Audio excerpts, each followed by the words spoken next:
In this video, I will be taking a drive down one of the oldest roads in British Columbia, the Cariboo Wagon Road. I will explore the old Lightning Creek bunkhouse and the entrance to one of the most dangerous and rare mines to still exist in British Columbia, an underground placer mine deep in the gravel bed.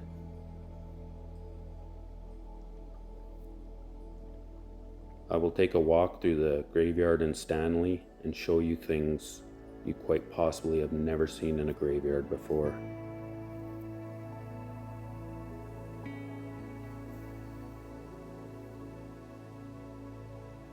I start by turning off the Barkerville Highway onto the Stanley Road. Stanley was one of the first Cariboo Gold Rush mining towns. It was established before Barkerville by 1 year. A fire in 1930 wiped out most of the buildings, and only a hotel and the graveyard remain.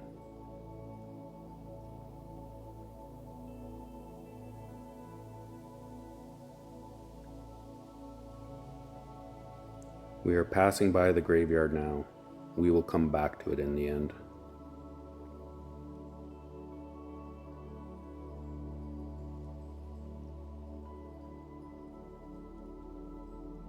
On the right-hand side is Lightning Creek, where a gold deposit was found that would turn some men into millionaires and bankrupt others.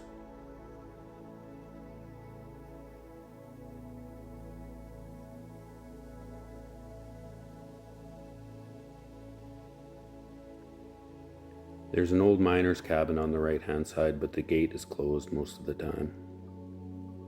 On the left is where downtown used to be before it was claimed by fire.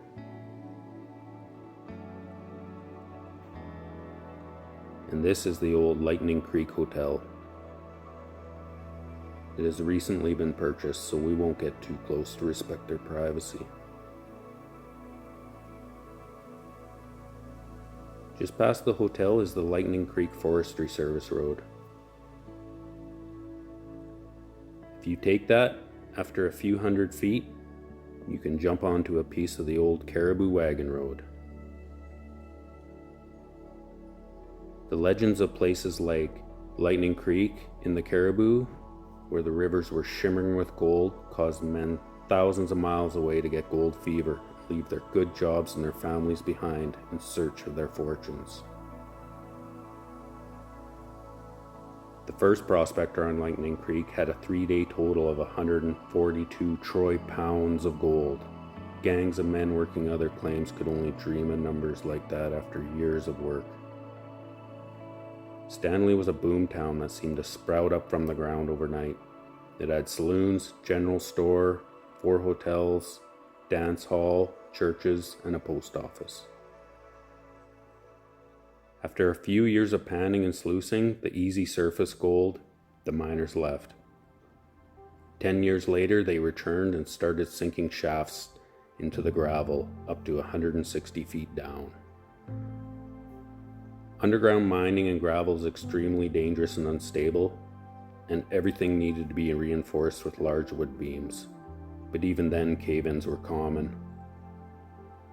Mining under the river was challenging and also needed water pumps running around the clock to keep the mine free of water.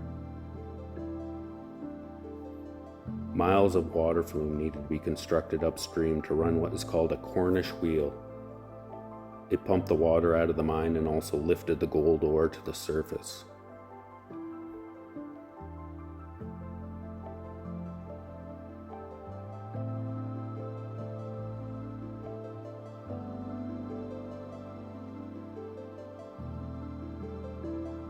Here is a picture of the Cornish wheel from the BC archives.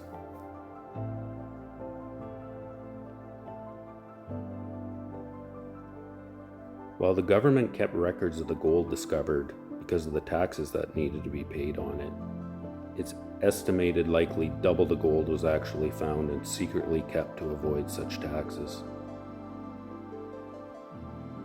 That being said, Lightning Creek was known for bankrupting many people trying to go underground. It's impossible to know what really happened. History is so murky at the best of times. We are arriving at the old bunkhouse and underground mine. We are going to drive past it just to get a good view of Lightning Creek, try to imagine what the first prospectors saw when the entire river was shimmering with gold.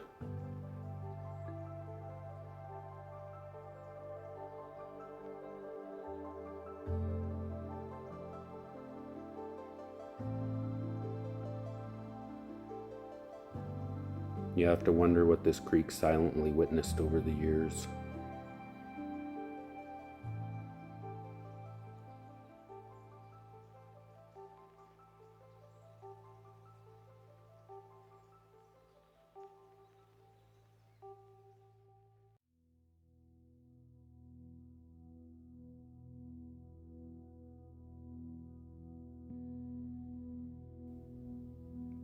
Back at the bunkhouse, if you go in the bushes on the left, you will find the old underground mine.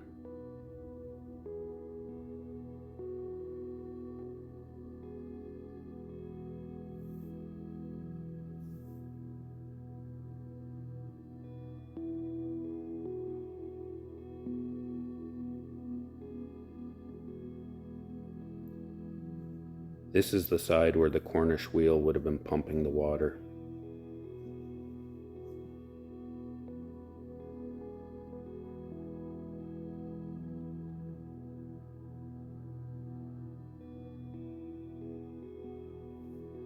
And on the other side is a ladder down into the mine. In my younger years, I went 3 stories down and discovered the mine had either collapsed or been blasted shut. After I learned it's not a hard rock mine, I assumed it had collapsed. I likely never would have gone down if I would have known the history.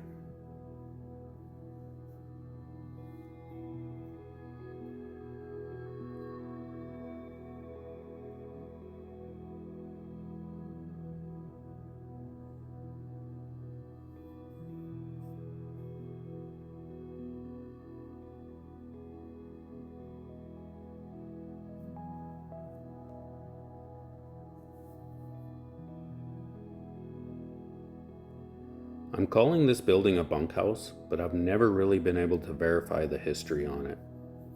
It just looks like a lot of the bunkhouses I've seen.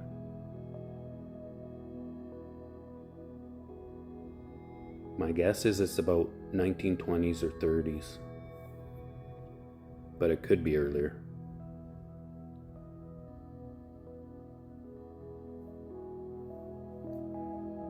It's been upgraded with some 1970s pressboard walls.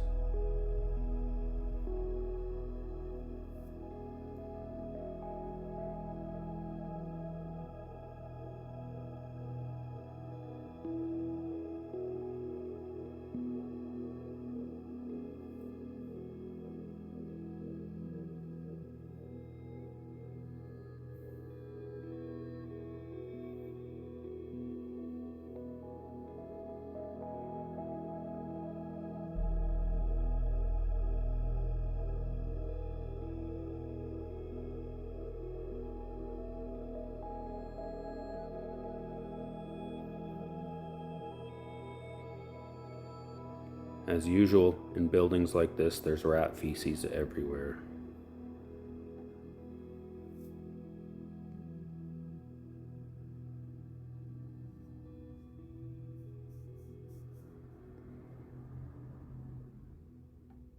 I like how somebody hung modern lights and would have run them with an extension cord and generators.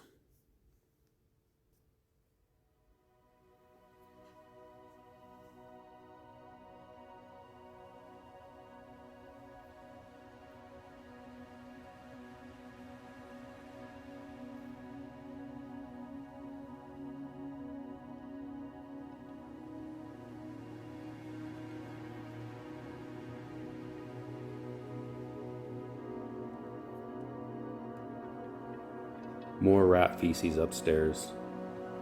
This building probably comes alive at night with rodent activity.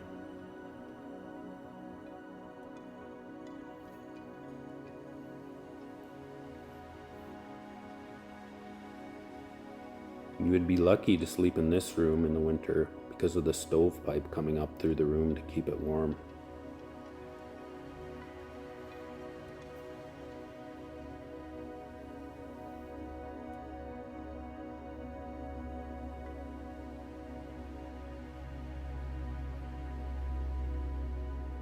On this side, another stovepipe comes up from the fireplace.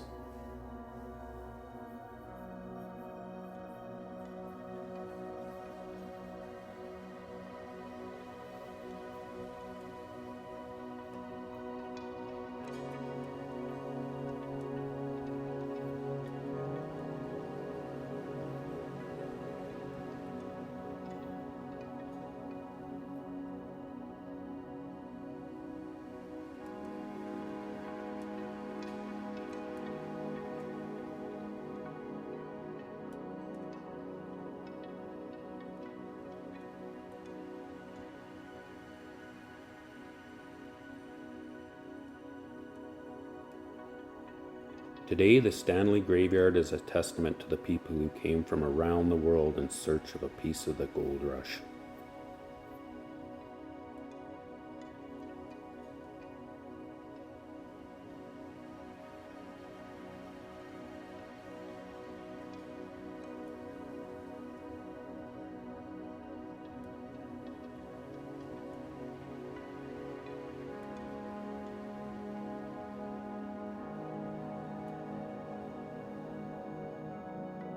There was a strong Chinese presence in the Cariboo, and the immigrants practiced a burial custom known as bone repatriation, where the deceased were temporarily buried, and after approximately 7 to 10 years, the bodies were exhumed, cleaned, and sent back to their villages in China.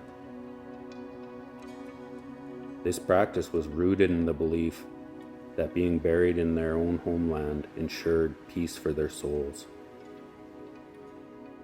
Today, the exhumed graves can still be observed in historical cemeteries across British Columbia, serving as a reminder to those Chinese communities' contributions and the traditions in their regions.